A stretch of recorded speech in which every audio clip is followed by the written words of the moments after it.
Arale versus Saitama isn't even close. Let's talk about it. Even being charitable to Saitama, his best feat is easily being the strongest in the series, maybe with the exception of God, and this would include characters like Empty Void, who, again, being charitable, can perform multiversal feats. On the other hand, however, Arale is just blatantly shown going outside her own narrative and looping her own manga page infinitely, which gets even more impressive given the components of her universe that is shared with Dragon Ball. Even granting Saitama his martial arts based time travel, which can be argued as immeasurable speed, Arale has shown that not only can she run backward and forward in time, but can jump into other manga panels as well. That's why this channel exists, to inform you why that's a half-truth. Arale isn't truly higher dimensional but a gag character with fictional transcendence. Why Arale isn't a true higher dimensional being? Because her fictional transcendence is a result of gag. She's leaving the narrative to be funny versus fictional transcendence, geometric supremacy. Fictional transcendence as a result of dimensional hierarchy,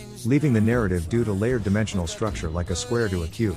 If you were a four-dimensional creature, you could see through the walls in front of you right now. Let me explain with an example. So let's say that we have these two people, Josh and Molly, and they both exist in the second dimension. Can Josh currently see Molly from where he is standing right now? The simple answer is no, and the reason why is because there's a wall currently in front of Josh obstructing his view. Now I'll ask you the same question about Molly. Can Molly currently see Josh from where she is standing? And the answer for Molly is also no, because these two-dimensional creatures have their view obstructed by this wall between them. But then this begs the question, how come we can see both of them right now? Well, the reason why is because we are three-dimensional creatures looking at a two-dimensional world. So not only can we see Josh and Molly, but we can also see the thickness of the wall that separates Josh and Molly. So not only does Arale not have dimensional perception, but the Dragon Ball setting treats dimensions as universes and not layers of reality.